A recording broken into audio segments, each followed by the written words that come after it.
إن الحمد لله نحمده ونستعينه ونستغفره ونعوذ بالله من شرور أنفسنا ومن سيئات أعمالنا من يهده الله فلا مضل له ومن يضلل فلا هادي له وأشهد أن لا إله إلا الله وأشهد أن محمدًا عبده ورسوله يا أيها الذين آمنوا اتقوا الله حق تقاته ولا تموتن إلا وأنتم مسلمون يا أيها الناس اتقوا ربكم الذي خلقكم من نفس واحدة وخلق منها زوجها وبث منهما رجالا كثيرا ونساء واتقوا الله الذي تساءلون به والأرحام إن الله كان عليكم رقيبا يا أيها الذين آمنوا اتقوا الله وقولوا قولا سديدا يصلح لكم أعمالكم ويغفر لكم ذنوبكم ومن يطع الله ورسوله فقد فاز فوزا عظيما أما بعد فإن خير الحديث كتاب الله وخير الهدي هدي محمد صلى الله عليه وسلم وشر الأمور محدثاتها وكل محدثة بدعة وكل بدعة ضلالة وكل ضلالة في النار فقد قال الله تعالى في القرآن المجيد والفرقان الحميد وما قدر الله حق قدره والأرض جميعا قبضته يوم القيامة والسماوات مطويات بيمينه. حاضرین جمعہ، دینی و ملی بھائیوں، بزرگوں، نوجوانوں، عزیز بچوں اور ملت کی ماؤں اور بہنوں، ہر عقل مند شخص اس بات کو جانتا ہے کہ اس دنیا کے اندر لوگ خواہ بڑے ہوں یا چھوٹے، کمزور ہوں یا مضبوط،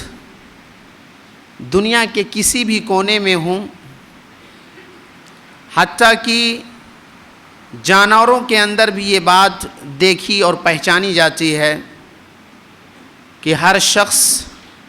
اپنے بڑے سے ڈرتا ہے، اپنے سے زیادہ پاورفل انسان سے ڈرتا ہے۔ چنانچہ ایک بچہ جب بچہ رہتا ہے، جب کمزور ہوتا ہے، والدین کے رحم و کرم پر ہوتا ہے تو والدین سے ڈرتا ہے، لیکن یہی والدین جب بوڑھے ہو جاتے ہیں، جب بچوں کے رحم و کرم پر ہوتے ہیں تو ہم دیکھتے ہیں کہ یہ والدین بچوں سے ڈرتے ہیں۔ یہی حال جانوروں میں بھی دیکھتے ہیں کہ کمزور طاقتور سے ڈرتا ہے۔ کسی کمپنی فیکٹری کے اندر ایک چھوٹے شخص کو بھی مینیجر بنا دیا جائے تو اس میں کام کرنے والے بزرگ بھی اس سے ڈرتے ہیں۔ معلوم یہ ہوا کہ دنیا کے اندر طاقتور اور اسی طرح سے بڑے کی حکومت ہوتی ہے۔ ایک مسلمان رب العالمین کو سب سے بڑا سمجھتا ہے، سب سے زیادہ پاورفل سمجھتا ہے، لیکن سوال یہ ہے کہ ایک مسلمان جو اپنے رب کے سامنے صبح شام سجدہ کرتا ہے، اسے بڑا سمجھتا ہے، کیا عملاً اسے بڑا سمجھتا ہے؟ اگر بڑا سمجھتا تو قرآن کریم میں اللہ رب العزت کو 3 دفعہ یہ نہ کہنا پڑتا وَمَا قَدَرُ اللَّهَ حَقَّ قَدْرِهِ کہ لوگوں نے رب العالمین کی جس طرح سے قدر کرنی چاہیے تھی نہیں کی۔ رب العالمین کو قرآن میں یہ نہ کہنا پڑتا مَا لَكُمْ لَا تَرْجُونَ لِلَّهِ وَقَارًا وَقَدْ خَلَقَكُمْ أَطْوَارًا تمہیں کیا ہو گیا ہے کہ تم اپنے رب کی عظمت کو نہیں پہچانتے، حالانکہ اس نے تمہیں رفتہ رفتہ مرحلہ در مرحلہ اس دنیا کے اندر پیدا کیا ہے اور بڑا کیا ہے۔ ہم عملاً دیکھتے ہیں تو نیند نماز سے ہمیں بڑی نظر آتی ہے، بیوی بچوں کی ضد ہمیں حکم الہی کے سامنے وہ بڑی نظر آتی ہے، بچے کا علاج و معالجہ ہمیں اللہ کے حقوق کو چھوٹا کرنے اور بچے کا مقام ہمیں بڑا سمجھانے لگتا ہے۔ اس قسم کے بے شمار ایسے مسائل ہیں، ایسے معاملات ہیں جہاں ہم کبھی مال کو، کبھی فائدے کو، کبھی کرسی کے حرص کو، اور دنیا کے اندر مختلف مواقع پر ہم یہ ثابت کرتے ہیں کہ گرچہ ہم اللہ رب العزت کو بڑا سمجھتے ہیں لیکن عملاً ہم اللہ رب العزت کو بڑا نہیں سمجھتے۔ اسی طرح سے اگر ہم تھوڑی دیر کے لیے رب العالمین کو پاورفل سمجھتے، اسے عظیم سمجھتے،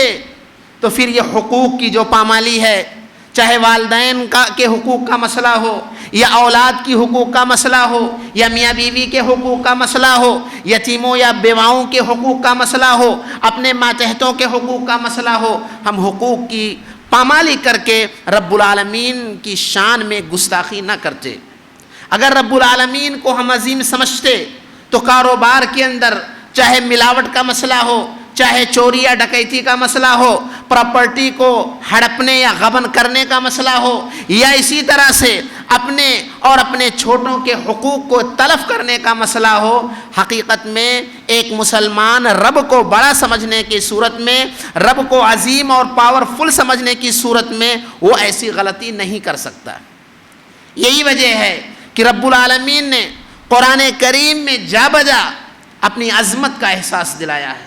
اپنے طاقتور ہونے کا احساس دلایا ہے۔ ایک مسلمان کو یہ خوف دلانے کی کوشش کی ہے کہ انسان رب العالمین کو بڑا سمجھ کر کے جس طرح سے دنیاوی معاملات میں وہ اپنے بڑے کو نہیں بھی دیکھتا ہے، لیکن سی سی کیمرے کے سامنے رہنے کی صورت میں، باز پرس سے ڈرنے کی صورت میں، اپنے مالک کے یہاں اس خوف سے کہ ہماری سیلری اور پگار کم ہو جائے گی، وہ کام کو صحیح سے کرتا ہے۔ ایسے ایک مسلمان یہ احساس اگر اسے ہے کہ رب العالمین بڑا ہے، سب پر بھاری ہے، تو ایسی صورت میں وہ غلطی نہیں کرتا۔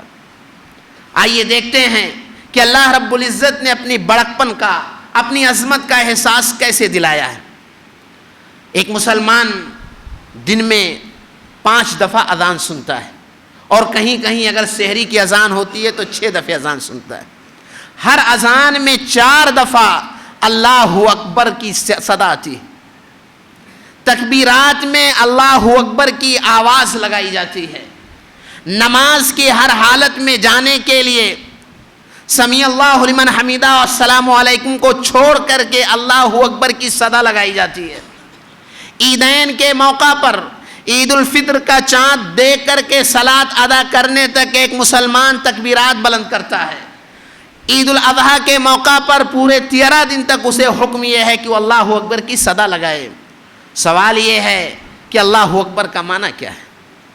اللہ اکبر کی یہ بار بار صدائیں جو ہمارے کانوں میں گونجتی ہیں، ہمیں کس بات کا احساس دلاتی ہیں؟ حقیقت یہ ہے کہ ہمیں اس بات کا احساس دلاتی ہیں کہ رب العالمین سب سے بڑا ہے۔ یہ عقیدہ غلط ہے کہ اللہ رب العزت ہر جگہ موجود ہے، کیونکہ چھوٹی چیزوں میں بڑی چیز نہیں آ سکتی۔ رب العالمین کو جب ہم نے آسمان سے بڑا کہا، زمین سے بڑا کہا، سورج و چاند سے بڑا کہا، یہاں تک کہ ہم نے رب العالمین کو سب سے بڑی مخلوق عرش سے بڑا کہا، تو پھر ایسی صورت میں اللہ رب العزت کے بارے میں یہ کہنا کہ ہر جگہ اپنی ذات سے موجود ہے، یہ در حقیقت رب العالمین کی قدر نہ پہچاننے کی علامت۔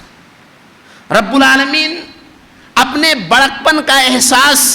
جہاں اس طرح سے دلاتا ہے، وہیں اپنی مخلوقات کے ذریعہ دلاتا ہے۔ وہ کتنا بڑا ہے، اللہ رب العزت نے اپنے مخلوقات کے ذریعہ بھی اس چیز کا احساس دلایا ہے۔ چنانچہ اللہ رب العزت کی ایک مخلوق عرش ہے۔ عرش یہ رب العالمین کی سب سے بڑی مخلوق ہے، اور اس کی عظمت اور اس کے بڑکپن کا احساس اللہ رب العزت نے اپنے رسول کے زبانی یہ بتلایا کہ اس کے بعد کی مخلوق کرسی ہے،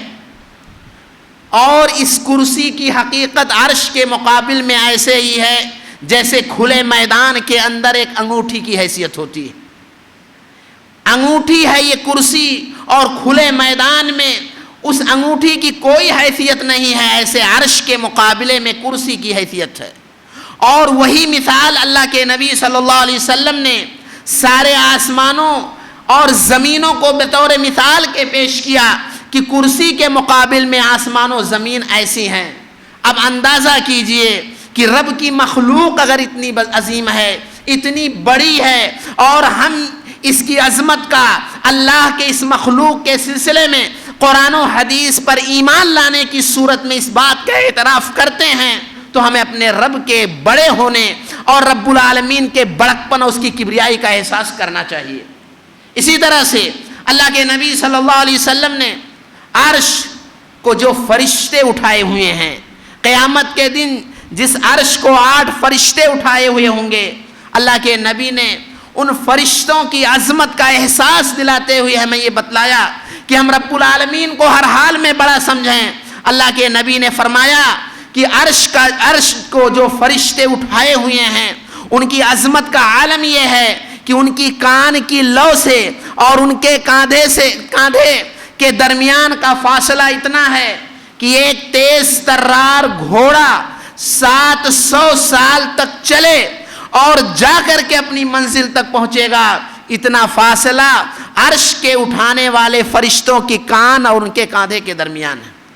تصور کیجئے رب کی یہ مخلوق کتنی عظیم ہے اور کس قدر اس کی عظمت کا عالم ہے۔ جب اس مخلوق کی عظمت کا یہ عالم ہے تو اس کے عرش کا عالم کیا ہوگا، اور جب اس کے عرش کا یہ عالم ہے تو رب العالمین کا عالم کیا ہوگا۔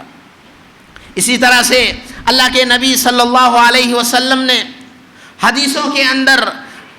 اللہ کی مخلوقات کا ذکر فرمایا، چنانچہ ہم جبریل امین کو جانتے ہیں۔ اللہ کے نبی صلی اللہ علیہ وسلم نے 2 دفعہ انہیں ان کی اصلی حالت میں دیکھی تھی۔ آپ فرماتے ہیں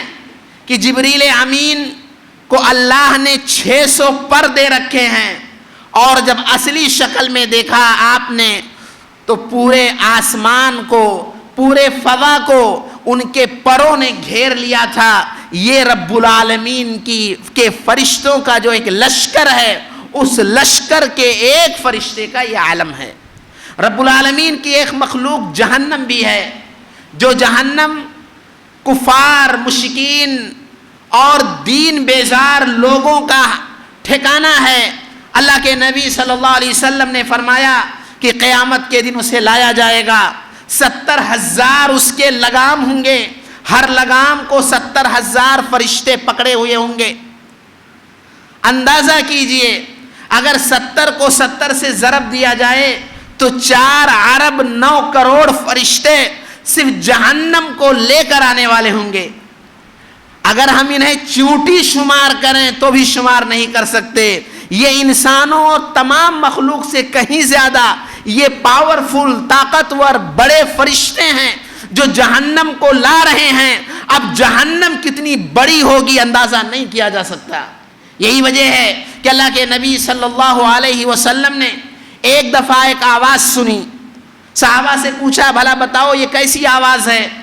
پھر آپ نے بیان فرمایا آج سے 70 سال پہلے ایک پتھر جہنم میں ڈالا گیا تھا، اب جا کر کے وہ اپنی گہرائی تک پہنچا ہے۔ یہ اللہ رب العزت کی عظمت، اس کے بڑے ہونے کی یہ مثالیں ہیں جن سے ایک مسلمان کو اپنے رب کی عظمت کا، اپنے رب کی کبریائی کا، اپنے رب کے بڑے ہونے کا احساس کرنا چاہیے۔ یہ اور اس کے علاوہ اور مثالیں ہیں۔ آئیے اللہ رب العزت کی قوت اور پاور کو دیکھتے ہیں، جس سے ہمیں رب العالمین کے تئیں اپنے دل کے اندر خوف پیدا ہوگا، گناہوں کے تئیں رب العالمین کے یہاں باز پرسی کا احساس پیدا ہوگا، جرم کرتے ہوئے ہمیں یہ احساس پیدا ہوگا کہ رب العالمین کی گرفت سے ہم بچ نہیں سکتے۔ اللہ رب العزت نے اپنے بارے میں فرمایا فعال لما یرید، ہم بہت کچھ چاہتے ہیں لیکن کر نہیں سکتے۔ رب العالمین اپنے بارے میں کہتا ہے وہ جو چاہے کر سکتا ہے، انما امرہ اذا اراد شیئا ان یقول له کن فیکن، جب وہ کسی کام کے کرنے کا ارادہ کرتا ہے تو وہ صرف کہتا ہے ہو جا، پس وہ چیز ہو جاتی ہے۔ اللہ رب العزت اپنی طاقت کا اظہار کرتے ہوئے فرماتا ہے لا يسأل عما يفعل وهم يسألون، لوگوں سے ان کے کرتوت کا سوال کیا جائے گا لیکن رب العالمین سے اس کے کارناموں کی بابت سوال نہیں کیا جائے گا۔ رب العالمین کی پاور کا یہ عالم ہے کہ محض پانی کو بڑھا دیا کہ حضرت نوح کی کشتی میں سوار لوگ تو بچ گئے، بقیہ سارے لوگ ڈوب گئے۔ رب العالمین کے پاور کا یہ عالم ہے کہ حضرت یونس کو مچھلی کے پیٹ میں ڈالتا ہے، انہیں زندہ رکھتا ہے اور فرماتا ہے لولا ان کان من المسبحین للبث فی بطنہ الی یوم یبعثون، کہ یہ یونس جو اگرچہ اللہ کے نبی ہیں، تھوڑی سی ان سے غلطی ہوئی جس کی پاداش میں رب العالمین نے انہیں مچھلی کے پیٹ میں ڈالا، اگر وہ لا الہ الا انت سبحانک انی کنت من الظالمین کہنے والے نہ ہوتے تو قیامت تک وہ مچھلی کے پیٹ میں باقی رہتے۔ گویا کی مچھلی کو بھی باقی رکھنے کی صلاحیت وہ رکھتا ہے، اور مچھلی کے پیٹ میں باقی رکھنے کی وہ صلاحیت رکھتا ہے جس طرح سے ماں کے پیٹ میں ایک بچے کو رب العالمین آکسیجن بھی فراہم کرتا ہے، اس کا گروتھ بھی کرتا ہے، اس کے کھانے پینے کی چیزیں بھی دیتا ہے، وہاں اس کے لیے سونے ہنسنے کے مواقع بھی فراہم کرتا ہے۔ یہ رب العالمین کی قدرت اور رب العالمین کے پاور کی ایک مثال ہے۔ اللہ رب العزت کی طاقت دیکھنی ہو تو دیکھیں حضرت ابراہیم کے واقعے میں کہ پوری قوم مخالفت کرتی ہے، آگ کا الاؤ تیار کرتی ہے، توحید کی خاطر رب العالمین کے حکم کی مخالفت کرنے والے انہیں آگ میں ڈالتے ہیں، لیکن رب العالمین انہیں آگ سے محفوظ بچاتا ہے، اور بچاتا ہی نہیں ہے، قیامت تک کے لوگوں کو یہ پیغام دیتا ہے کہ توحید کا نعرہ بلند کرنے کی خاطر باپ تک نے بیٹے کا ساتھ نہیں دیا تھا، آگ کے اندر انہیں ڈال کر کے توحید کے چراغ کو غل کرنے والے جو میدان میں آئے تھے وہ ابراہیم کو جلانا تو دور کی بات ہے، قیامت تک ابراہیم کے قدم کے نشان بھی نہیں مٹا سکتے۔ اللہ کے نبی صلی اللہ علیہ وسلم فرماتے ہیں المقام والحجر یاقوتتان من یاقوت الجنہ، کہ حضرت ابراہیم کے قدم کے نشانات جس پتھر پر ہیں، اور ایسے ہی حجر اسود یہ جنت کے پتھر ہیں۔ اللہ رب العزت نے اس مقام ابراہیم کے تعلق سے قرآن میں فرمایا وَاتَّخِذُوا مِن مَقَامِ إِبْرَاهِيمَ مُصَلَّى، اے لوگو مقام ابراہیم کے سامنے تم نماز پڑھنے کی جگہ بناؤ۔ اللہ رب العزت نے یہ پیغام دیا ہے کہ حضرت ابراہیم کو دنیا میں آنے سے لے کر اب تک تقریباً 5000 سال گزر گئے ہیں، بڑی بڑی طاقتیں آئیں، قیصر و کسریٰ آئے، یا اس زمانے میں مختلف ایٹمی طاقتوں کے مالک لوگ موجود ہیں، لیکن ہمارا یہ عقیدہ ہے کہ اللہ کے نبی صلی اللہ علیہ وسلم نے فرمایا کہ خانہ کعبہ کو اس وقت تک کوئی نہیں گرا سکتا ہے جب تک کہ اس روئے زمین پر کوئی اللہ کا نام لینے والا نہ ہوگا۔ آپ فرماتے ہیں کہ ایک حبشی کالا کلوٹا چھوٹی پڈلیاں والا یہ خانہ کعبہ کی اینٹیں نکالے گا، پتہ یہ چلا کہ تمام تر دشمن طاقتیں چاہے ان کا تعلق یہود سے ہو یا کسی سے بھی ہو، دنیا کی تمام طاقتوں سے وہ لیس ہوں گے، لیکن وہ خانہ کعبہ کا اور حضرت ابراہیم کے قدم کے نشانات کو مٹانے کی طاقت نہیں رکھ سکیں گے۔ حدیث میں آتا ہے کہ جب مہدی علیہ السلام آئیں گے تو ایک قوم ان کا پیچھا کرتے ہوئے وہ خانہ کعبہ کے پاس ہوں گے، اللہ رب العزت ان سب کو زمین میں دھنسا دے گا۔ رب العالمین کی طاقت کو دیکھنا ہو تو حضرت سلیمان کے واقعے میں دیکھیں، جنہوں نے رب سے یہ دعا کی تھی رب حب لی ملکا لا ينبغی لأحد من بعدی، اے اللہ تو مجھے ایسی حکومت و بادشاہت عطا فرما جو میرے بعد کسی کے لیے مناسب نہ ہو۔ ایک دفعہ نبی کریم صلی اللہ علیہ وسلم نماز پڑھا رہے ہیں، حالت نماز میں ابلیس لعین آگ کا شعلہ لے کر آپ کی طرف بڑھتا ہے، آپ نماز میں اس کی طرف بڑھتے ہیں پھر پیچھے ہٹ جاتے ہیں۔ نماز کے بعد صحابہ پوچھتے ہیں کہ اللہ کے نبی صلی اللہ علیہ وسلم آپ آگے اور پیچھے کیوں ہوئے؟ آپ نے فرمایا کہ ابلیس نماز میں خلل ڈال رہا تھا، آگ کے شعلے کو لے کر میری طرف بڑھ رہا تھا، میں نے سوچا اسے پکڑ کر مسجد نبوی کے ستون سے باندھ دوں۔ پھر مجھے حضرت سلیمان کی وہ دعا یاد آئی کہ اللہ تو مجھے ایسی بادشاہت عطا فرما جو بعد میں کسی کے لیے میسر نہ ہو۔ وہ کیسی بادشاہت تھی؟ وہ قیامت تک نہیں ہو سکتی ہے۔ آپ کو حکومت ملی تھی چرند و پرند پر بھی، چیونٹیوں پر بھی, جنات پر بھی, انسانوں پر بھی ہواؤں کے رخ کو موڑنے کی صلاحیت بھی اللہ رب العزت نے دی تھی. ان کے زمانے میں قوت و طاقت کا یہ عالم تھا کہ جب ہدہد پرندے نے آ کر خبر دی کہ یہاں سے تقریباً 1500 کلومیٹر کا فاصلہ ہے, یمن کی بستی میں ملکہ سبا جہاں پر سورج کی پرستش کرنے والے لوگ ہیں, جب یہ آ کر کے اس نے خبر دی, اور اس کے بعد حضرت سلیمان نے کہا کون ہے جو ملکہ سبا کے پورے تخت و طاؤس کے ساتھ لا کر میری بارگاہ میں حاضر کرے. قال عفریت من الجن انا آتیک بہ قبل ان تقوم من مقامک. جنات کا ایک انتہائی بڑا سرغنہ کہتا ہے کہ صبح سے لے کر کے زوال سے پہلے تک جو آپ کی مجلس لگتی ہے, اس مجلس سے آپ جب تک اٹھیں گے نہیں, اس مدت میں لا کر کے میں حاضر ہو جاؤں گا. ایک دوسرے نے کہا قال الذی عنده علم من الکتاب انا آتیک بہ قبل ان یرتد الیہ طرفک. یہ تو بہت دیر ہو چکی ہوگی, میں آپ پلک نہیں جھپکیں گے کہ پورے تخت کے ساتھ ملکہ سبا کو 1500 کلومیٹر کے فاصلے سے لا کر کے شام میں پہنچا دوں گا. آج دنیا نے بہت ترقی کر لی ہے, ایک ڈاٹا یہاں سے ہم ہزاروں کلومیٹر کے فاصلے پر منٹوں سیکنڈوں میں تو بھیج سکتے ہیں, لیکن قیامت تک ایسی چیز ممکن ہی نہیں ہے کہ لوگ اتنی مختصر مدت میں پلک جھپکتے ہی اتنی بڑی طاقت کو لا کر کے ان کے قدموں میں رکھ دیں.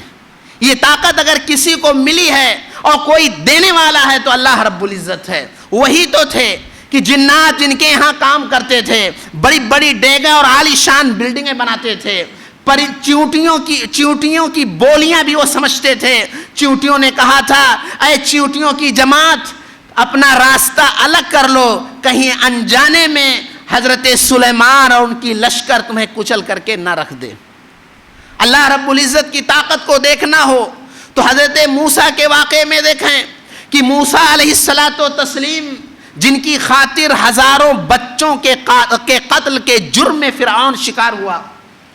اللہ رب العزت کی شان دیکھیے کہ پانی کے اندر سے اس بچے کو بہا کر کے اسی فرعون کے دربار میں پہنچاتا ہے. اسی فرعون کے دربار میں اس بچے کی پرورش ہوتی ہے, اس کی ماں دودھ پلاتی ہے, خرچ یہ برداشت کرتا ہے, اور اسی فرعون کو اسی بچے کے سامنے پانی میں رب العالمین غرق کرتا ہے, جو کبھی کہا کرتا تھا میں تمہارا سب سے بڑا رب ہوں, میں تمہارے لیے اپنے علاوہ کسی کو معبود نہیں سمجھتا ہوں. ہمارے رب کی طاقت اور قوت دیکھنی ہو تو ایسی صورت میں اس کی بے شمار نظیریں موجود ہیں. اللہ رب العزت کا علم بہت وسیع ہے, اس کے پاس طاقت بہت زیادہ ہے. حدیث قدسی میں اللہ کے نبی صلی اللہ علیہ وسلم فرماتے, اللہ رب العزت فرماتا ہے لو ان اولکم وآخرکم وانسکم وجنکم, کہ تمہارے پہلے اور اخیر تک کے تمام لوگ ایک کھلے میدان میں اکٹھا ہو جائیں, ہر شخص رب العالمین کی بارگاہ میں اپنی مرادیں رکھ دے کہ اللہ مجھے یہ چاہیے, اللہ سب کی مرادیں پوری کر دے. اللہ کے نبی صلی اللہ علیہ وسلم فرماتے ہیں پورا کرنے کے بعد اس کی بادشاہت میں, اس کے خزانے میں اتنی بھی کمی نہ واقع ہوگی کما ينقص المخيط اذا ادخل فی البحر, کہ جس طرح سے سمندر میں سوئی ڈالنے کے بعد سمندر کے پانی میں کوئی کمی نہیں ہوتی ہے, ایسے ہی قیامت تک آدم سے لے کر قیامت تک کے لوگوں کی تمام مرادیں پوری کرنے کے بعد اس کے خزانے میں کوئی کمی واقع ہونے والی نہیں ہے. اللہ رب العزت کی طاقت دیکھنی ہو تو ہم یہ دیکھیں کہ کس طرح سے اژدہے کے منہ میں زہر ہے, اژدہا نہیں مرتا ہے, اور ہمیں وہ زہر لگتی ہے, ہم ختم ہو جاتے ہیں. اللہ رب العزت کیسے شہد کی مکھی سے ایسا بہترین نسخہ ہمیں عطا کرتا ہے جو بہت ساری بیماریوں کے لیے شفا ہے. اللہ رب العزت نے اپنی عبرت کی نشانی بیان کی کہ جانوروں کے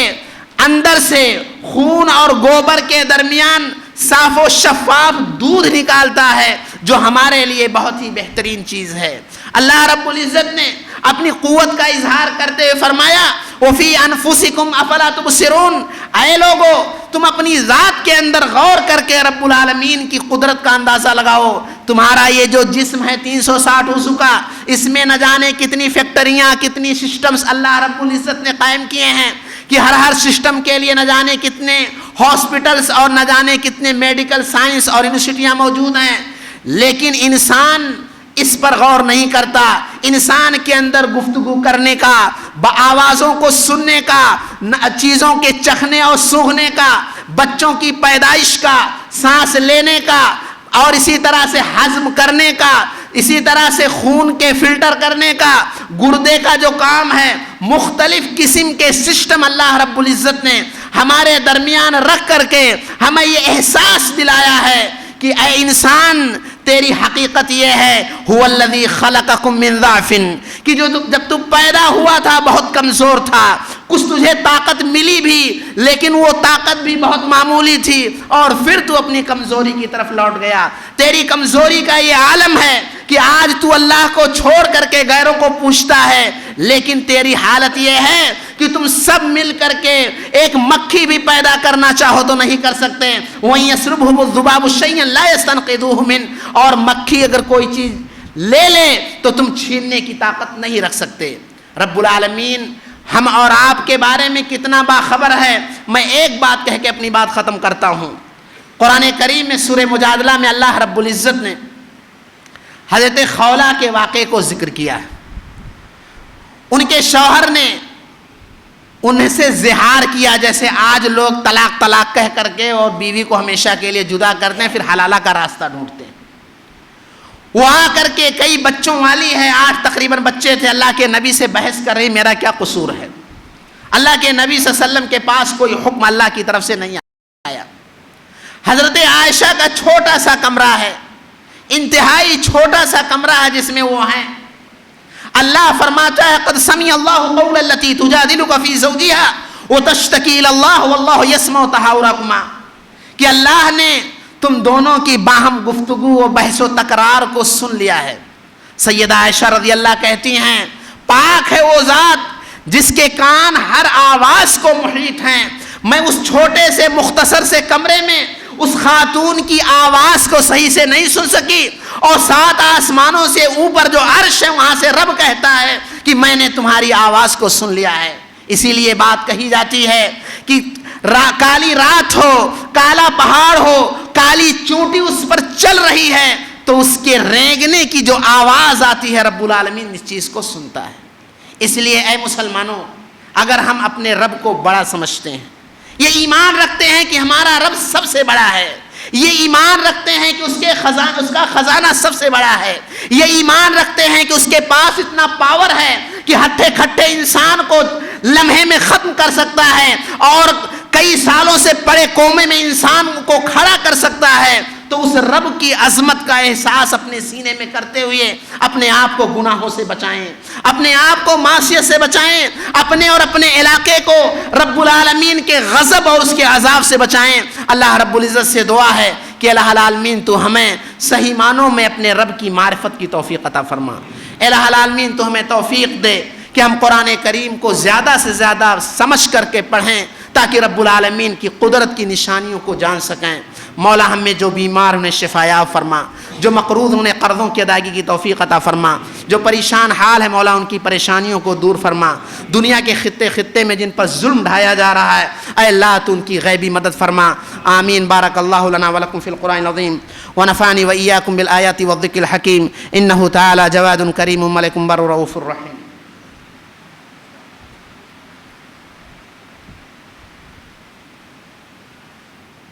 ان الحمد لله نحمده ونستعينه ونستغفره ونعوذ بالله من شرور انفسنا ومن سيئات اعمالنا، من يهده الله فلا مضل له ومن يضلل فلا هادي له، واشهد ان لا اله الا الله واشهد ان محمدا عبده ورسوله، اما بعد فان خير الحديث كتاب الله وخير الهدي هدي محمد صلى الله عليه وسلم، وشر الامور محدثاتها وكل محدثة بدعة وكل بدعة ضلالة وكل ضلالة في النار۔ فقد قال الله تعالى في القرآن المجيد ان اللہ وملائکتہ یصلون علی النبی یا ایھا الذین آمنوا صلوا علیہ وسلموا تسلیما اللہم صل علی محمد وعلی آل محمد کما صلیت علی ابراہیم وعلی آل ابراہیم انک حمید مجید اللہم بارک علی محمد وعلی آل محمد کما بارکت علی ابراہیم وعلی آل ابراہیم انک حمید مجید عباد اللہ رحمکم اللہ ان اللہ یأمر بالعدل والإحسان وإیتاء ذی القربى وینہی عن الفحشاء والمنکر والبغی یعظکم لعلکم تذکرون اذکروا اللہ یذکرکم وادعوہ یستجب لکم ولذکر اللہ اکبر واللہ یعلم ما تصنعون.